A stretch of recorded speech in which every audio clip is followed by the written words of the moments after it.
interesting and useful. So our guest speaker today is Zeenat Islam, who's obviously just shrouded in the corner over here. But she is a barrister at 25 Bedford Road, and she specialises in public and criminal defence. I think that's all I'll say for tonight. But before I do start, does anybody object to their pictures or videos being taken? No? Okay, I think I'll hand it over to you. Cool. Thank you. Thank you. Thank you. You're all right being my clicker. Thanks so much. So hi everybody, thank you so much for joining me today for this event, and thank you to everybody from both BARSOC and the Upreach Society who invited me to come and speak. It's a real privilege to stand in front of you all actually and have a full room. Initially I was like, oh, there's only like 4 people here, which would have been totally fine as well, but equally I'm very happy to see a really full room.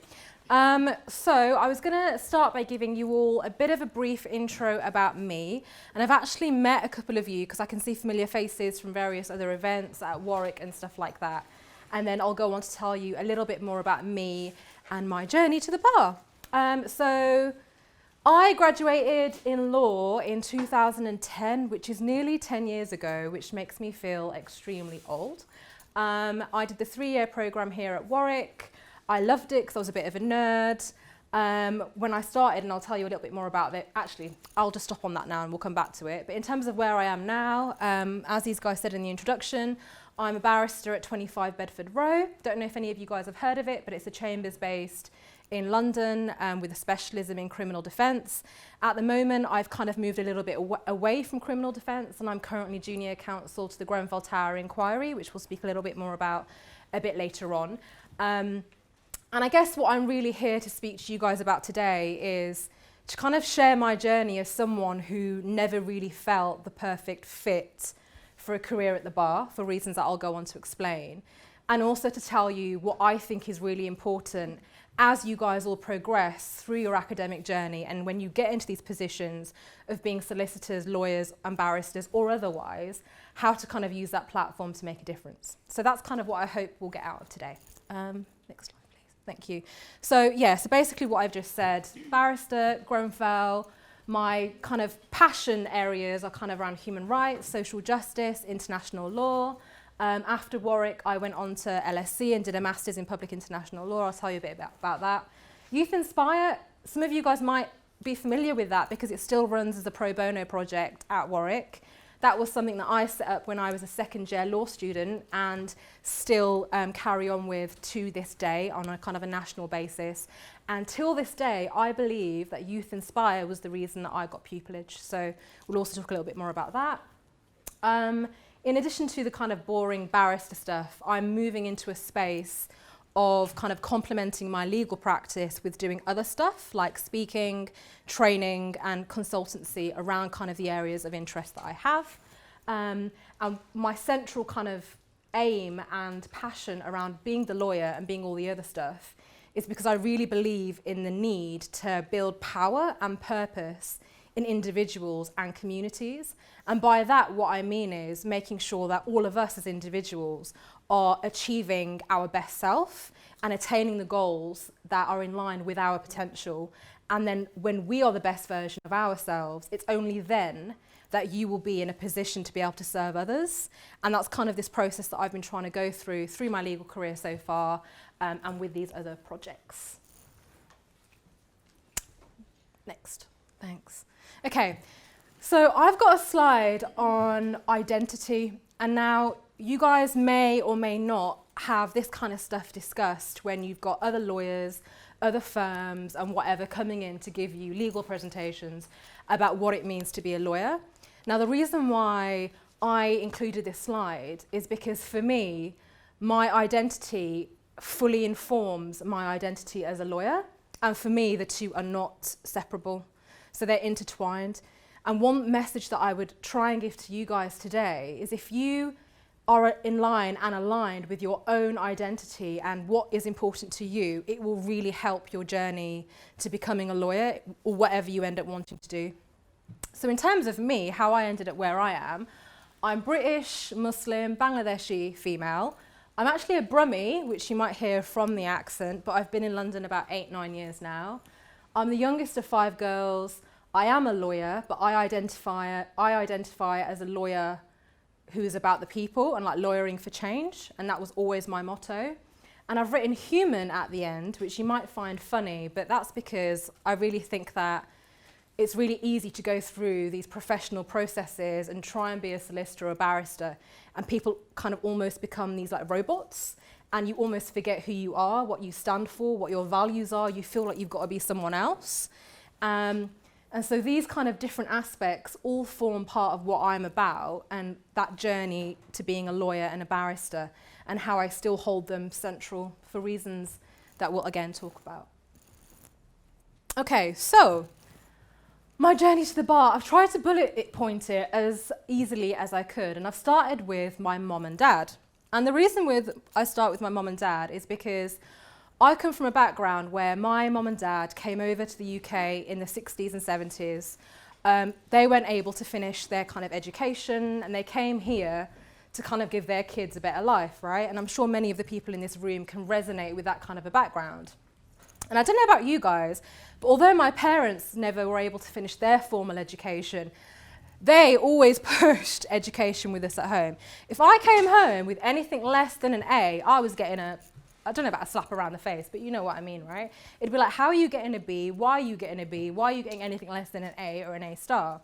And so although they didn't have those opportunities for themselves, they really made sure that they really pushed it for us.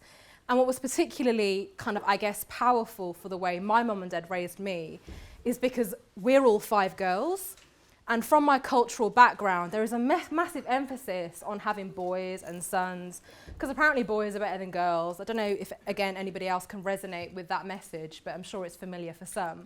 But the reason why, for me, I attribute so much to my parents is because despite them not having sons, which was supposedly what they were supposed to have, they pushed us and they emphasized education to like the nth degree.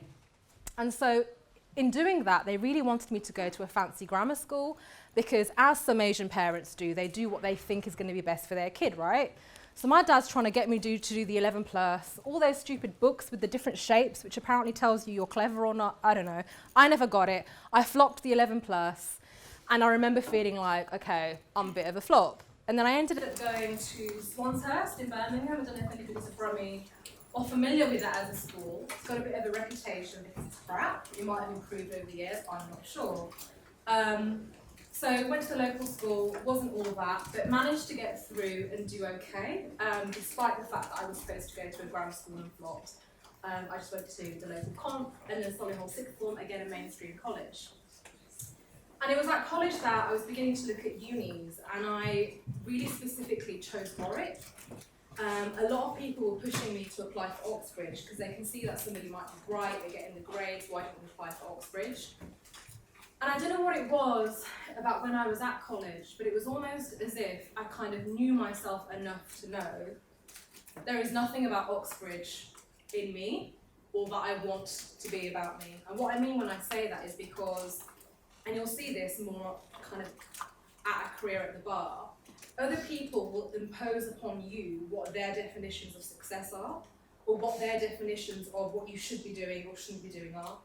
And for me, I felt at that point, well, I just don't think Oxbridge is aligned with anything that I identify in myself or my values. So Warwick was always my first choice, and that was because of the massive emphasis it places, and still places, on law in context, and giving you guys the opportunity to do modules from like lots of different topics. I remember like really loving the fact that you could do like refugee law, law in practice, human rights in practice, Islamic law, which loads of other institutions don't have. And I thought, okay, that's the place that I want to be, because I'm not here to learn law out of a book. I don't really care. I want to learn law in a way that's going to allow me to make some change in society. Otherwise, what is the point? And my 3 years at Warwick, I mean, in this room, what kind of stage is everybody at? It's kind of like, is it a mix? Any first years in the room? Oh, wow, okay. Second years? And any finalists? Okay, cool. So we've got a bit of a mix, which is cool. So I came to uni, right, thinking that, oh, I've done well in my A-levels, I'm a bright kid, I'll do all right. Now, maybe some of the freshers in the room can identify with this, but I remember getting here and feeling so totally out of my depth, being like, oh my God, I'm surrounded by super smart people from everywhere, international students, these people that have gone to like really funky schools. And I just now have become mediocre from coming from a background where I thought I've got half a brain. So I was like, okay, first year uni, didn't know what the hell was going on in property law, still don't. I was like, right, I need to just find a way of getting this magical thing that people call a 2-1. Had no idea really what that meant either, but everyone was just like, okay, the aim is to get a 2-1, get a 2-1 degree, leave Warwick, you'll be fine. 2-1, 2-1, 2-1, 2-1, right? I was like, fine. So at the end of my first year, I just about averaged literally a 60 across all my modules. I think I did like really, I won't swear, really poorly in property. And maybe something else, I can't remember. But I remember feeling like it's okay, I'm on course for this magic 2-1. All is good. And then I think in second year, I was much happier as a student. And I don't know if any of the second years felt that the transition from first year into second year felt kind of much more comfortable. You had your like circle of friends, you were involved with societies, maybe you were more on top of the material or at least had a system to try and get through lectures and seminars. And so by the end of my second year, I somehow, and I remember this, got an email from like law department when results were coming out saying that you've got the prize for the best performance in second year. And I remember like falling off my seat literally because I was like, what the heck? Like, how can that be? Because I've just come from, first of all, feeling massively out of my depth. Second of all, averaging a 60, which is arguably like fine, average, whatever, it's a 2-1. To then be told, actually, you're averaging a first, and not only are you averaging a first, you're like at the top of your year. So I was like, okay, that's mad, and that's also, okay, I need to do something with that. But I think what that did for me was give me a confidence that actually I never really realised I had. And it was kind of a turning point for me, and it's really interesting who then wants to be your friend, which you guys this might resonate with you in other ways. People want to know you at particular points of your life. And when they think you're just a brummy girl who doesn't really know what she's on about and is a bit bubbly and that's about it, they don't really want to know you, but you get the first. It's like, oh, can I have your notes, please? Or, you know, so that's interesting, but that was a learning point for other reasons. So anyway, I guess the second year thing made me think, oh my God, maybe I can like get a first, which was something that I'd never ever even like thought of. And then luckily, and I don't even know if it was luck, for me, I believe it was God, because I do. I graduated at the top of my year in 2010, so that was really cool. Thank you. But the reason I tell you guys that is not because like, oh, I think I'm amazing and I'm bragging on whatever. It's because I hope that anybody who has on their journey at any point felt out of depth, or if they're around people and you feel like you're out of your league, or you feel like you shouldn't be here, or you don't belong, or the people around you are smarter, it doesn't mean anything, because you don't have to have come from the same backgrounds and schools as maybe some of the other people have, or people who have had other opportunities. You guys can still achieve, regardless of what your background is or what you might be feeling. And I realised that for me, maybe some of it was self-limiting beliefs. But actually, that turning point made me think, why can't I get a first? Like, why does that have to be within the remit of a certain type of people? And it was when I changed my mindset at the end of second year that I really think that that's what changed the game for me. And when I left Warwick, I think those 3 years has given me like the massive springboard into my profession as a lawyer. It's right to say that a first will give you access in terms of getting you interviews and things like that. But you don't need a first. You just need to be somebody that is solid academically, has got other interests and isn't boring. And I say that because as somebody who currently sits on pupillage committee in Chambers, and I have done for the past 5 years or whatever, you get so many applications and people just end up looking all the same. Like everybody on paper looks the same. Decent uni, 2-1, like 10 mini pupillages, and that's it. But what is it extra about you as an individual or as a person that makes you different, that makes you stand out? And those are the types of things that I think if you guys can keep in mind when you get to the stage of making applications for work experience, pupillage, whatever it is you're applying for, just always remember there's going to be like 50 other people for this particular place, or whatever the numbers are, maybe more. What is it about me that is different? And try and convey that onto paper. And it's not always about those tick boxes, because sometimes, for example, I remember putting somebody through to a pupillage interview actually. I think he graduated with a 2-2 from a relatively average university. But the reason I put him through was because he was somebody that worked all the way through uni to put himself through uni, was looking after his mom because I think she was struggling financially and hadn't achieved as he could have achieved possibly, but then spent loads of time getting work experience. It was really obvious that over the years he tried really hard to develop himself. So that is an example of, yes, some chambers might be quite rigid and structured, but others, you'll get people that actually look at other things in somebody. Like that, for me, that was somebody that's hard work ethic, somebody that's persistent, didn't give up, resilient and all of that. So I hope those types of nuggets of information help you guys see that actually you don't have to be the tick box that everyone tells you to be. You can be you, and that's fine, and that should be embraced. So that was Warwick. Gap year, I loved this place so much they couldn't get rid of me. I carried on doing some stuff for the Centre for Human Rights, which is still here. Andrew Williams heads that up. Don't know if any of you guys are involved with that, the Death Penalty Project and stuff like that. So I did some stuff around that, did some internships and travelling and whatnot, and then went on to do my Masters in International Law at LSE. I only did that again because I'm a nerd and I was interested in that particular discipline. You don't need to do a master's to try and get pupillage. It doesn't necessarily add anything else to your application, so don't feel like you've got to do something extra. Obviously, if you are interested in an area or you're hoping to specialise in an area, then do. And then I managed to secure pupillage at 25 Bedford Row before starting the bar course, which I was really grateful for, because obviously you go through this thing of thinking, am I ever going to get pupillage?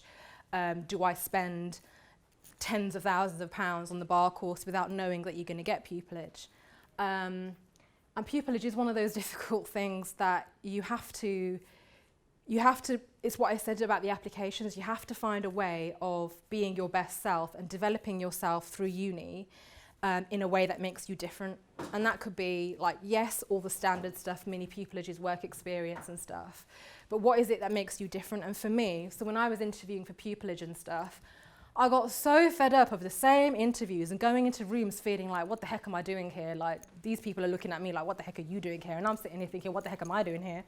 And I remember feeling like, you know, when you're in a room and you just feel like you shouldn't be in a room. That's often what I felt like.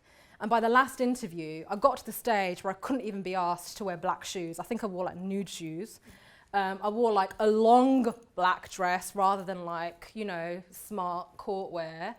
And it was at 25 Bedford Row, and I got to a stage where I was like, and people would ask me like before interviews, oh, are you gonna like take your nose pin out? Because obviously some chambers are quite conservative. Are you gonna, at the time my hair was quite red, it's still a bit weird and orange, but it was, I think, a bit redder. They're like, are you gonna dye your hair back to like black or brown? And I said, no, because why do I wanna go somewhere where I can't have red hair and a nose pin? But what I mean by that is, there's a lot of pressure that young kind of aspiring lawyers can feel when trying to go into these particular systems, because let's face it, I don't know how you guys feel about perceptions around the bar, but the way I see it and did see it and still see it whilst being in it is that it is a very elite club of very particular people. And yeah, whilst some of the stats are changing, the fact is it is what it is. So you can be a barrister 6-7 years in and still feel that lack of belonging, which again is something I'll talk about. But what I would say is, don't feel like you've got to conform, because then you're being somebody else, right? And nobody is ever gonna be your best if you're trying to be someone else. And you don't want to be somewhere where they don't want you for you. Do you know what I mean? And we don't want to be cardboard cutouts of each other, because life would be very, very boring. And the whole point of the need for more diversity in the legal system is that we have more lawyers that actually represent the kind of people that you would be representing.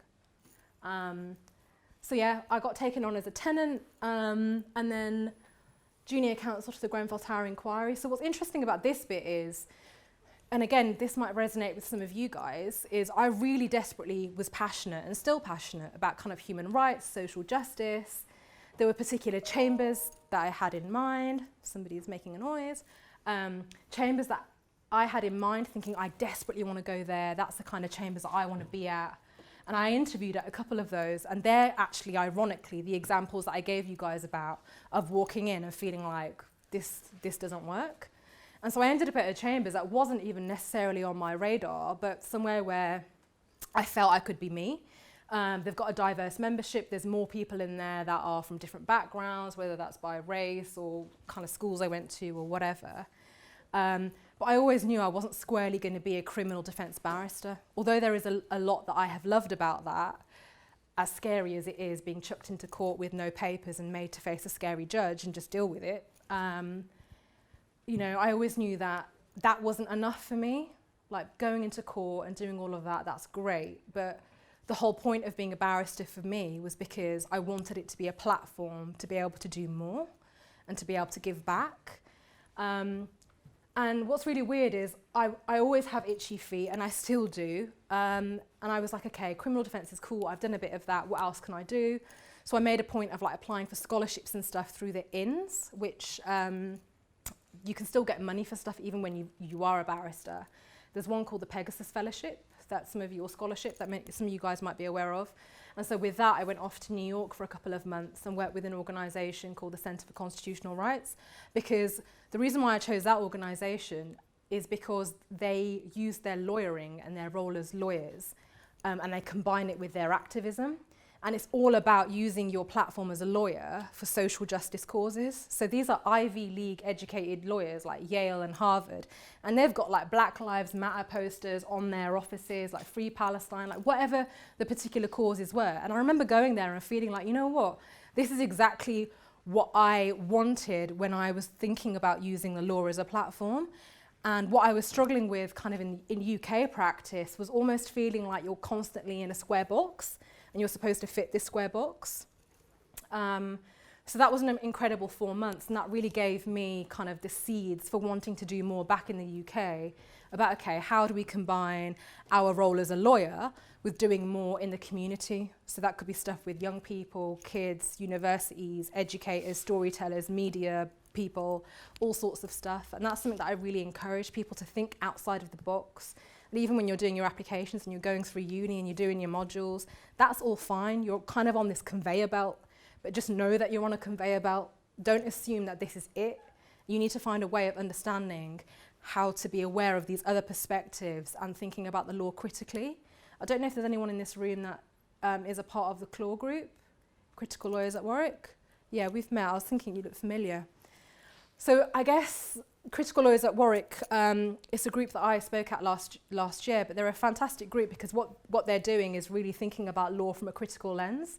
I went through uni for most of it thinking about, okay, I'm just here to get my law degree, I'm learning about the law, blah, blah, blah. But actually it was only in third year and when I was at LSE that I began thinking, hold on, wait, the whole legal system's a mess, the law is a mess. Like, I came in thinking I want to use law as a tool to change the world. It's going to be like my way of being an activist. But actually, you soon realise it's not as straightforward as that. And you have to recognise that actually you were operating within a system which is often unfair. So I'll give you an example. I'll often have been in the courtroom being the only person of colour other than the guy I'm representing. Or I've been in situations where I've been mistaken for the transcriber, for example, but I'm counsel. Now, the reason for those things is because there are very real, deep-seated prejudices that still exist, and that is the reality of it. And people will always try and say, it's open, it's accessible, and all of that. And yeah, you know, changes are being made, but as somebody who's in it, I would say that there is still a whole lot of work that needs to be done. But that's the reason that I come out and do lectures and talks like this, because one area that I'm really passionate about is trying to encourage more people from diverse backgrounds, whatever your backgrounds might be, to consider these types of careers. Because if young people like you guys aren't coming through the system, then the system will never change. It will still be all of those people. Do you know what I mean? So some of those days where I'm thinking like, Z, maybe it's time to rethink this. Like, do you still want to be a part of this? Why are you still doing this? Like, yeah, it sounds great being a barrister, and you do get a lot of kudos and whatever just for that title. And if you're motivated by status and whatever, then that's fine, that's your thing. But as somebody who's not motivated by status, it was never enough for me to just be this barrister and just, all right, cool, I'm going to sit with that cool title. And like in my community, it's like, you're massively revered just because you've achieved something great. And you have, objectively, it is a great achievement. I'm not kind of minimizing it, but I'm just saying that we should always remember, fine, if you get somewhere, which is a position of platform and privilege, what are we then doing to give back? So yeah, next slide, please. How? Yeah, I think I've covered some of this. Can we have the next one? Yeah, so some of the obstacles that I was concerned about when I was considering the bar, and maybe some of these ones resonate with you guys, is first one, money. Being a massive issue, because it's like, I don't know how much it is now. Apparently they slashed their fees recently for the bar professional training course, but their version of slashing fees is like still 12k or something, I don't know. But what I would say about that is, if you are sure that you want to pursue a career at the bar, first of all, it is the kind of career that you need to know that you want, okay? It's not the kind of career that you kind of think, kind of like the sound of that, but I'm not really sure. You have to genuinely want it, okay? And secondly, there are, for people that don't have pots and pots and pots of spare money lying around, there are scholarships and stuff available from the Inns of Court. Has anybody heard of the Inns of Court and stuff? Maybe people more like kind of, yeah. So as a barrister, you have to join Inn of Court. It's kind of like a membership organisation. If you go and visit them, they're really cool. They look like Harry Potter buildings and the dining hall and stuff. They're a bit la-di-da, but that's okay, I suppose. But what they do have is loads and loads of pots of money. So I would just say that as you go through the process, just really be aware of the opportunities that are available, because one of the things that I thought was, actually, I didn't even know that that was available. So if I don't know that it's available, how can I apply for it? So if money is one of your things that you're concerned about, or that is going to be a barrier for you, just be aware that there are funds available. And then obviously you'd go through the normal application process for Inner Temple, which is the inn that I'm a part of. There was kind of an assessment part of it, and then like a 5-panel interview. But it's not as scary as it seems, because again, they're looking for people that are passionate, bright, and have something else to give. And a lot of those funds are merit-based and also means-based, okay? So it's kind of a combination of both. And I've kind of spoken about this one. One of the things that I really kind of had in my mind was, I don't really belong because I'm none of the things that you would normally think. Asking a frank question out to you guys, have you guys had any of those concerns in your mind about the bar being somewhere that maybe you don't feel you'd fit in? Speaking totally honestly. Yeah? I can see a couple of nods. Is anyone brave enough to share why? Well, I'm black, which is the first one. Yeah. Second one would be that I'm from not a great area of London. So, yeah, if anyone's in Edmonton, Tottenham Riots, that's very... Oh, I lived in Bruce Grove. Really? Yeah. Amazing. When I first went to London, those are my ends. Great. But yeah, it's not the best area. So whenever you say it, people already have a perception of how you're going to be or what you're going to be from the idea of they've probably never met a black person before, which has happened quite a lot at uni. Yeah. Or they've never met anyone from my area of London that can actually speak properly or conduct themselves properly. So Yeah. it's difficult. Yeah. Has anyone else had similar sentiments that they're willing to share about feeling like, actually, maybe this is an institution that I don't really feel like I'm going to belong? I saw some nods down here. I'm going to start picking on you guys, yeah? Because if you want to be barristers, you need to be able to think on your feet. Somebody here nodded. I'm just going to like point. This guy here smiling, maybe he's got something to say. I was working at a company called JP Morgan. Ah, you an ex-corporate? I love those stories. Most people go to the city and can't get out. So respect to you. But what were you going to say about JP Morgan? I think they're completely unethical. Everything they do. Yeah. Cool. Anybody else want to share about kind of their presumptions about what they think about the bar? Or do you all think that it's going to be amazing and you're all just going to go to like these Inns of Court and feel fully at home? You're going to put on those black things and your wig. You're going to walk around and feel like you own it. And like, this is fully normal to me. Like I'm wearing a white wig, but my hair's brown. No? Somebody had their hand up. I got two. I'll take that one first and then yours. Yeah, quite similar to yourself, like ethnic minority, Muslim, I wear hijab, woman, not Oxbridge, I came from a state school, not from a relatively rich background, so all of them. All of these, yeah? Yeah. Yeah. Yeah. Yeah. So yeah, you don't really go around like to the inns or you know, is this the place? Look at me and think, oh, I look like you, so Yeah. I can do it too, type thing. That's awesome. And that's kind of how I feel on the days that I'm like, sack this shit, man. I don't want to do this no more. It's like, actually, no, because like sometimes I feel like such a cog in a crappy system. I'm like, why am I doing this? Because I'm not actually making any change. And if that's what you're motivated by, which I am, then you kind of feel like I'm just this tiny little thing. But then I think just my existence within a system which doesn't want me to be there is my resistance. Do you get what I mean? And the fact that my surname is Islam, I love that. Yes. Because in court, yeah, it's like, Miss Islam of Counsel to court 7, please. And I'm like, yeah. And then you got judges saying your name and stuff, and they're like looking at you a bit weird, being like, why are you here? But I'm like, I'm here in my full self, and that's my name. Do you get what I mean? Oh yeah, I was just going to say, you said you're not making a change, but you just being here is like an inspiration to people like me, so you are making a change. That's really kind, thank you. Thank you. This guy over here? Oh yeah, so no, I just, as I was going to say, which kind of streams what others have said, is that there's certain streams that go into the bar, and so it starts from early, whether you went to a private school, and then you go to either Oxbridge, and then they all like kind of instill in you certain things like your ability to articulate yourself, and then to get to the bar, it's like it's not easy. Like most there like have benefited from nepotism or something like that. So knowing you're out of the stream, it kind of makes you think that like, well, it's already something that's quite exclusive, so how are you going to push yourself into that? Yeah. So yeah, it's more the aspect of determination and like, Yeah.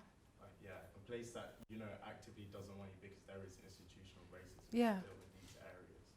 So yeah. But we need people to call that stuff out, right? Because I'm kind of fed up of almost being gaslighted. I think that's the phrase, where people make you feel like your concern isn't valid or genuine, and like you're the one that's overreacting, and that you just have got a chip on your shoulder, or you just constantly got beef with someone. Whereas actually no, because you're denying my right to exist in who I am, but you're making me feel like I'm the problem here. And this stuff still goes on, but the reason why each and every single one of you are so important is because, as I said before, if we don't have this change coming from underneath, it's just going to stay the same. And now in a lot of practice areas like crime, for example, a lot of people that are excellent, but from kind of maybe more socially, economically deprived backgrounds, can't stay in those areas anymore because it's just a disaster. Do you feel like at the bar it's like quite a lot of imposter syndrome? Yeah, and I've got a slide called that, so you're like preempting me. We'll get onto that in just a sec. Yeah, so these are just other things. And like I say, when I was at Warwick, there was no bar society, so it makes me really happy that you guys now have a bar society, and that there is more kind of contacts and guidance from that. So I think that's super important, so well done to all of you guys. And one point that I wanted to touch on here, which probably resonates with maybe some of you, but not all of you, but I'll share with you from kind of my journey. Is there anyone in the room that gets told that, like, culturally, women are supposed to be a particular way? Yeah, I can see some. Yeah, my husband's got his hand up. Yeah, because like, you know, I said that I'm the youngest of 5 girls, and my parents were pioneers in the sense that they really encouraged us, right? But then you've got like next uncles and aunties being like, oh, why is she like 25 and not married? Or why is she doing another degree? Like, why isn't she married with 10 kids and like making chapatis at 5 o'clock for her husband? Like, all those kind of cultural expectations of what women are supposed to be. Like, we're not supposed to be in these powerful, prestigious professions because we're just supposed to be seen and not heard. So that kind of was always on my radar, not because I got it from my mum and dad, because they were the antithesis of that, but because you kind of just always were very much aware that that was like a culturally societal expectation of me. So if I'd go to like, I don't know, a family wedding or something, and I'm like 28 and not married, they're like, you're kind of like, it's kind of a mixed one. It's kind of like they think you're amazing because you're a barrister, but then you almost become unmarriable because no man wants to marry a barrister because it's a bit scary and it's a bit intimidating and she talks too much and I can't deal with that, blah, blah, blah, right? So all I would say to anybody who might feel like that is you might actually end up married one day, because it happened for me and I wasn't expecting it. So all of you girls, yeah, that you want to be barristers and you want to go into these hotshot professions, you do it and don't let anyone tell you that you can't. And if a man doesn't want to be with you because of that, then you tell him to do one anyway, and you will meet somebody that wants to be with you for who you are. But yeah, I just thought I'd share that because I was very much aware of this thing, like you've got to choose almost, Or people feel like if you just want a career, you don't want kids. They're kind of like, you can kind of have babies and still have a career. They're not mutually exclusive.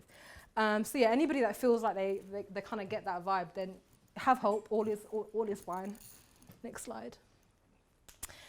So yeah, we've kind of touched on these points. These are kind of some of my tips to you guys, like challenge the mainstream, like challenge what normal people and everyone else is telling you about being a barrister, like be who you are and let that be the reason you get that interview and you get that mini pupillage or you get that pupillage. Do you know what I mean? Like keep your hair red and wear your nose pin if that's who you are, like don't change.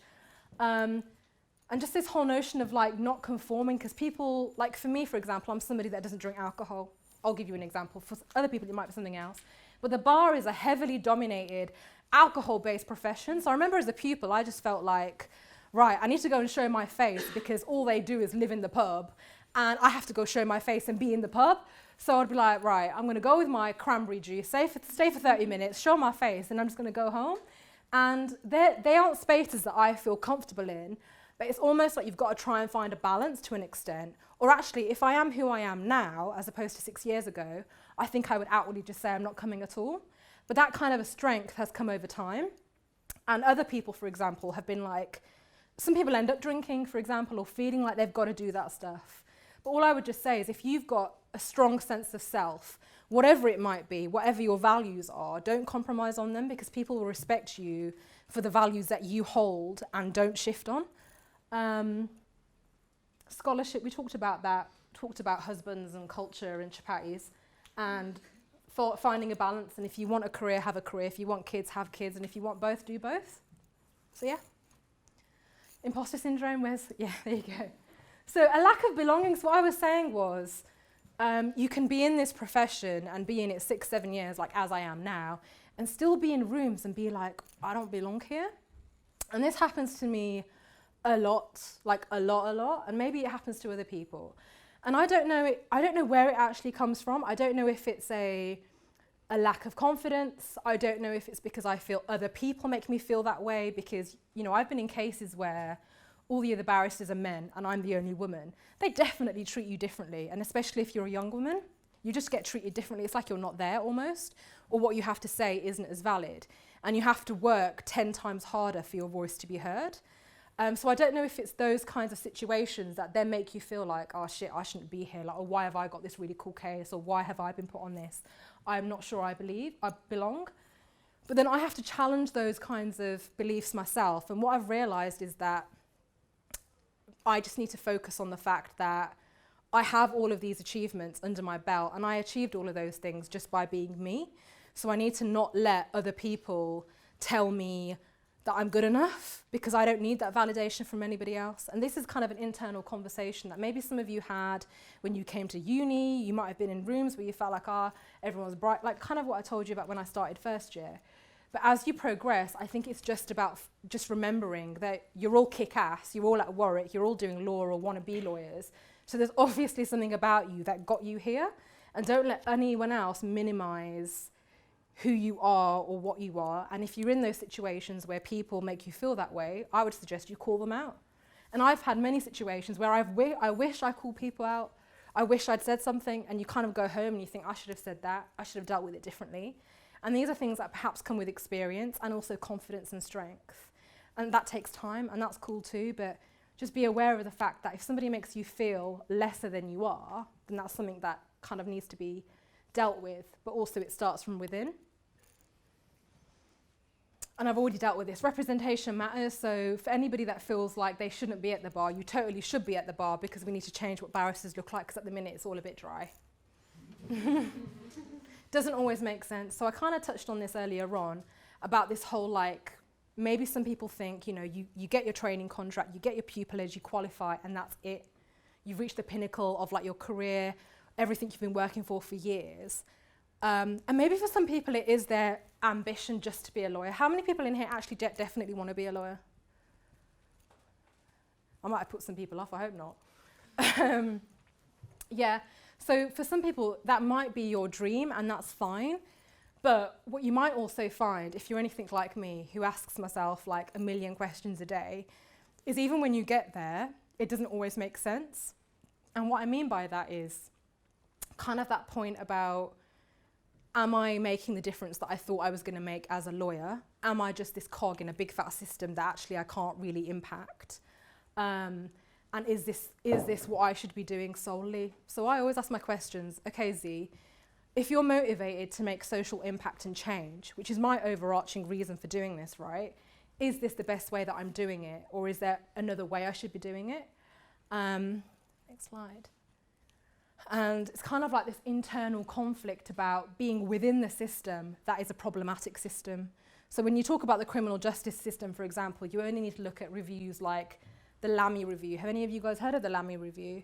Yeah, so it's basically a review that was conducted by David Lamy about the criminal justice system. And some of the stats that came out of that are absolutely horrific. So for example, over 40% of young people in custody are from BAME backgrounds. That's like nearly half. Like that in and of a statistic in and of itself is ridiculous, but I feel like things have become normalized through the media and things are made to be like, okay, well, that's just them and all of that. But things like that operating within a system which thinks that's okay, I find really problematic. And that's why I have this internal conflict. And that's just one example. And just kind of talking about what I was saying about the need for true representation and also being lawyers that are people that you're not just being a lawyer because you really want to be a lawyer. You're being a lawyer because you believe in using your role to make an impact in someone's life, in your community, in your society, whatever it might be that you're passionate about or that drives you. If you're from similar backgrounds, for example, to my own, all I would say, and this is kind of my motivation, it's like if we've been given the opportunities, like for me, my parents made their ultimate sacrifices, right? So I feel like I've got a permanent need to give back. Now, your motivation might be different to mine, but all I would ask you to consider is whenever you get to your position of power, whatever that position of power is, whether it's a lawyer, whether you go on to be something else, just don't forget all the other people that will be coming up underneath you and thinking about, can I be that person? Or should I be that person? Just always remember, okay, what can I do to uplift the people behind me or like give them a step up? And I think it's really easy for us to get into these hotshot jobs, be in the city, starting to earn money, get used to that way of living, and actually forgetting that we have a social responsibility too. So yeah, the whole I've just written here, barristerdom is just a small piece of like a bigger puzzle. It isn't the be all and the end all, it's just a platform. Has anyone asked themselves why? Like why do you want to be a barrister? Lady at the back is smiling at me, so I'm going to pick on you. Why do you want to be a lawyer or a barrister? I actually don't want to be a barrister. I don't blame you, right? What do you want to be? A commercial, but the thing is, Oh no! No, I'm just joking. I feel a bit torn because I think whilst it's all well and good to like get to that position of where you need representation in like commercial lawyers and barristers, I feel like sometimes it's doing it for the sake of doing it, if that makes any sense. So once you occupy that title, it is a title, and it does come with its privileges, which growing up, some people may not have had. Yeah. And I feel like I'm a bit of in a conflict as I go through like law currently, because it's just like, okay, I'm studying law, I want to be a commercial lawyer, but again, it's like the why. And I think every time I get asked this question, it's funny because it's just like I still need to like know why. I mean, why do you want to be a commercial lawyer?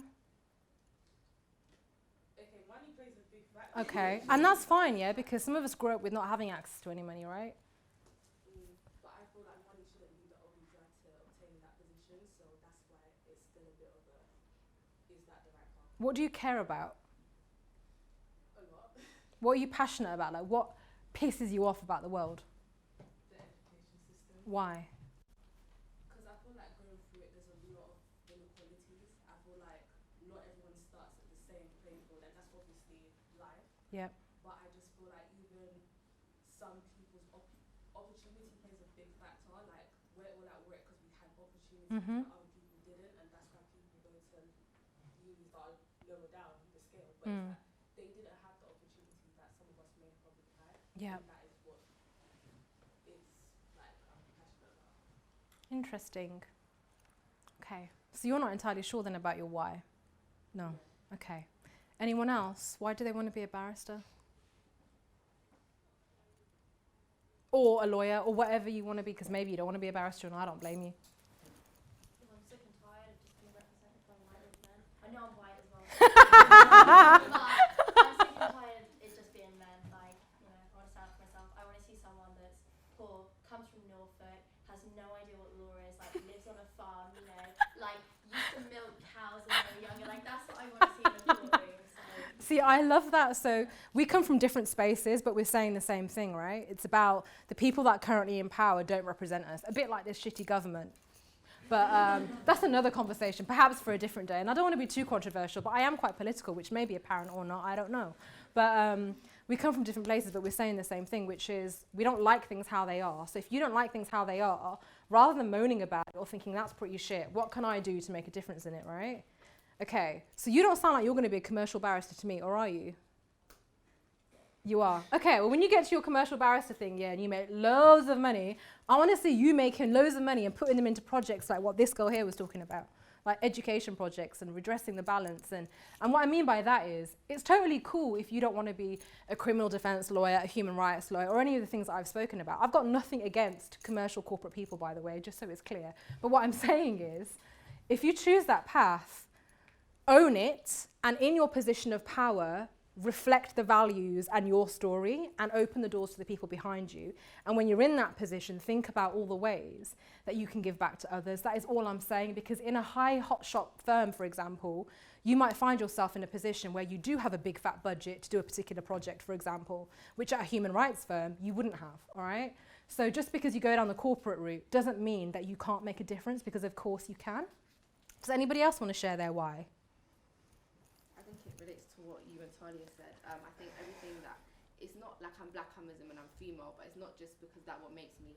Like, those are all three things that I'm like extremely passionate about. And so I really want to, like, even me just being outspoken in my nature, when people have this perception that like Muslim women are oppressed, that means a lot to me. Like, being dark skinned, like colorism, I feel like there's just so much intersectionality, and I feel like even though I know technically I don't belong because, you know, they're predominantly like white old men, I feel like that's what motivates me to be there. I feel like it's so important that I'm there, because as you said, I can't just sit down and complain about it if I'm not willing to actually like make a change about it. Awesome, thank you. Anybody else want to share? Was that a hand up? I think it kind of was. It was like a, do you want to share? Honestly, I don't know what I want to do. Okay. I think we're going to go through uni, find out. Yeah, and that's a good approach to have as well, because I think the other thing is that we can start uni and think that we've got really clear ideas about who we are, what we want to be, and whatnot. But actually there are, you know, there's a benefit in being open-minded, because you could end up being whatever. I sat on a panel the other day at an event at Warwick for incoming freshers. Were any of you guys there? Yeah, oh my God, so you like must be so bored of hearing from me. I'm so sorry. That just registered with me now. I'm sorry if any of this is repeat, which it probably is. But yeah, what was interesting about that panel is that you had people that had done law, but they did different things with it. And that's cool too, right? Because you can't all be boring people in practice. We need some variety. Does somebody have a point at the back? The bloke's pointing at you, so. I'm not 100% sure whether I want to go into human rights and NGOs and charity development or be a barrister. So I'm kind of torn, but I still have the same motivation for either one. Yeah. Like, I want to go into like human rights and girls' education and things like that. So I'm not 100% sure how I could do that, and I'm in my second year. So Yeah, you got time. Do you think the barrister thing would help you on your wider mission? could do. Yeah. Cool. Okay. Next slide, please. Sorry, interrupting your thinking. So I was going to tell you guys a little bit about my why, but apparently it probably already super comes through. But the reason why I'm asking you guys this question is because actually when you say why, it seems like a really simple question. But I feel like we all, in some way or another, get put on a conveyor belt and just churn our way through the system in a way where we're just made to feel like, okay, I'm supposed to do this. I'm supposed to apply for this mini pupillage, this VAC scheme, this thing. But actually, when do we ever really step back and really ask yourself that deep question about why am I doing this? Why am I applying for this vacation scheme? Why am I applying to this particular chambers? Why do I even want to be a barrister? Do I want to be a barrister? So I think although it's a simple question, it's a really important one that I'd invite all of you, at some point, give yourself half an hour with a coffee, earphones in, and just ask yourself, what is your why? Because that, I think, will really help you shape your journey. And this is all stuff that I've picked up more recently in my life, but I feel like although I had quite a strong sense of self whilst at uni, it's grown over time. But if I'd asked these sorts of questions earlier on, I think I would have shortcutted a lot of things, or things may have come out differently. But some of the things that motivate me as to why I do what I do, number one is my faith. And the reason for that kind of overlaps with some of what you were saying down here. First of all, my faith, like one of the fundamental things about it is justice and doing the right thing. And so for me, if I can be a part of being that, then I consider that kind of a duty or an obligation in that sense. And what's really interesting is I do criminal defense, or did do criminal defense. And people always ask me, oh, well, how do you defend bad people or the baddies? And how do you reconcile that with your faith? Or even if not from a faith angle, people might just ask, how do you represent like rapists or paedophiles or murderers or whatever it might be? And maybe some of you guys think that, and it's a valid question perhaps to ask, but the way that I kind of deal with that is, if you are operating within a system that is already unfair, do you want to be on the side of the power, or do you want to be on the side of kind of the individual? Because there's a starting point of imbalance, there's a starting point of unfairness. And so if you truly believe in due process and the rule of law, there has to be, as far as possible, an equal playing field. So all you're doing in representing that person is just ensuring that they're not invisible in the system, because otherwise all you've got on the other side is the power of the state. And there's this whole dynamic between the power of the state and the individual. So faith drives me for that reason. And family, I've spoken to you guys about that quite a lot. Notion of justice and fairness, challenging the mainstream perceptions and reclaiming narratives. And that's kind of what I mean about the faith element as well. Like, I'm sick of people telling me in the news or whatever that you're a Muslim woman, so surely you shouldn't have a voice, or you should be like at home, or you should be like whatever. Like, I'm fed up of other people telling me what I should be as a Muslim woman. And I remember first going into chambers where I was the only Muslim that a lot of these people had ever met. And I remember, it will remain anonymous, but somebody who was a previous colleague said that their only exposure of a Muslim had been on South Park. Do you guys know that program with those weird things? I don't even know what it is, but... And I didn't know what to say to that, because what are you supposed to say to that? I was like, I can't even remember what I said to that. But so for me, it's almost like, I feel like me just being who I am. Yes, I'm a Muslim, but I'm also just me. Like, people seeing that might not have met Muslims before is my way of kind of challenging some of those stereotypes that people have around, like, you know, we're all terrorists and fundamentalists and whatnot. And again, we've spoken about this stuff, being the thorns. Even if you do find yourself in a system which is unfair, your duty is to be the person that speaks truth. Your duty is to be the person that actually asks that question or calls that thing out for not being quite right. And purpose. I'm going to start wrapping up now, because you guys must be like getting fed up of all this. We spoke about why, but I also think that one of the things that I found really important is to think about your purpose. And it sounds really airy-fairy, and maybe it feels like you're in some mindfulness seminar or something, but for me, all of this is really important, because unless you want to live a life of just going through the conveyor belt that we spoke about and ticking all the boxes, you're going to end up probably in an amazing job, being in your 30s and thinking, what the hell am I doing with my life? And I know this because I've seen people that I studied with at Warwick that did that whole corporate magic circle thing and have down the line, like one girl gave up and went and joined the International Justice Mission and went to the Philippines and was doing stuff in child trafficking. And other people have just done, like somebody else has just written a book about like South Asian supergirls, so trying to promote, you know, alternative things basically, not being the whole corporate thing, because you think you want something, but do you really, is the question. So I guess my invitation, in addition to thinking about your why, think about your purpose. Like, why are you here? What do you want your life to look like? And what value do you want to add?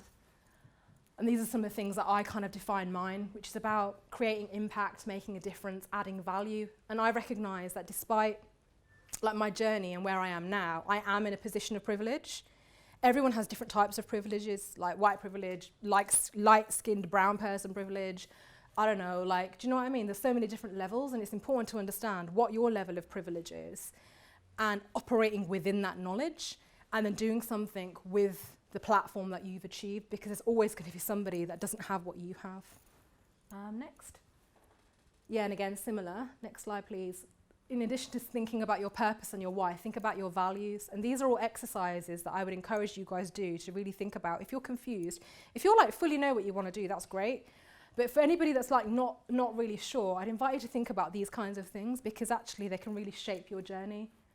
So those are a couple of mine. The last one, remembering and sharing your humanity, is similar to the point I made right at the start, which was about it's really easy to just become this robot in the system where you don't really care about your interactions with other people or how you're treating other people, and you just become another lawyer. Or I've got 5 seconds to speak to my client and I've got no time to properly speak to them, and they leave that conference feeling like they're not valued or you didn't care about them. And it's always really important, no matter what situation you're in, whatever case you've got, whatever short time frame you've got, try and relate to the person you're dealing with, because often you'll be working with people or representing people that are afraid, don't understand what's going on, never been in a courtroom before, probably feel like they don't belong, and you are their voice in that sense. Yeah, we've spoken about this. And we've spoken about this. So yeah, again, it sounds airy-fairy, but these are exercises that I'd encourage you to think about in your journey, kind of like, what do you want your life to look like? What do you want your university life to look like? What do you want your beyond your academic life to look like? You know, and you also don't want to just be law students that just live your life in books and exams. Like, you guys need to be doing other stuff that makes you happy. Don't like sell yourself to this degree, because whilst it's important, it's not the be-all and the end-all. Oh, and these are just some of my favourite quotes. Who likes Malcolm X? Yeah, okay, so this is one of my favourite. And again, this just goes to kind of my why and some of the things that motivate my work. And the next one I think is Angela Davis. That's a Quran quote. Again, it's a justice quote. And this one I'm sure you guys have seen. Oh, and these are my family. I added some of these to make it a bit more personal. And also because I've spoken a lot about my mum and dad and the fact that I've got sisters and how I think we were a powerhouse, and it's okay not to be a boy or have brothers. This was me on call day in 2013. So yeah. Okay, some last tips, and I promise I'm going to stop talking. Figure out your why. Figure out how to make yourself different to other people. Who are you beyond the paper application, all right? Because we look at loads of them and they all look the same. Find opportunities, but also create them yourself. Think of ways that you guys can start your own projects, look at what you're passionate about, create campaigns, create hobbies, societies, whatever it is, create something that you can say that you had an instrumental part in. I created Youth Inspire when I was at Warwick. For my pupillage interview, second round at 25 Bedford Row, I did a presentation on Youth Inspire, and that's the reason I think I was offered pupillage.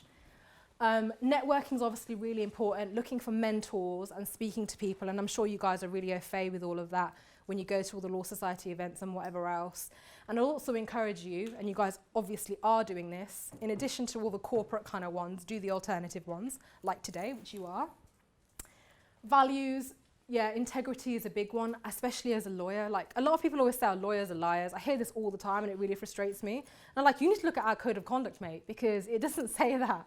But as a lawyer, you get some people in life that are happy to shaft people as they go up. And then you get other people that refuse to do that, and you need to be on that side of the coin. Because, for example, one of the things we tell our pupils when they come into chambers, we normally take on 3 pupils. And one of the pieces of advice we give them right at the start when they have their induction is don't fall out with each other and work as a team. Because you get people that have this individual dog-eat-dog mentality. It will not serve you, and people will see through it, and you won't get taken on, and it's really important. Resilience, hard work, and patience, because it can be really hard and long journey, and there can be rejection involved. And sometimes maybe your path won't end up looking like the way you'd planned it out, and it might kind of move around and shift, and that's okay as well, because for whatever reason that happened, and there was a reason behind it, but figure out how to use that time or that opportunity for something else. I think I finally shut up now. Yeah, remember your self-worth. Don't let other people make you feel lesser than you are. And be grateful, because like for me, one of the things that I'm massively grateful for is the fact that I'm here and able to speak to all of you guys. And this is the stuff that I genuinely am passionate about doing.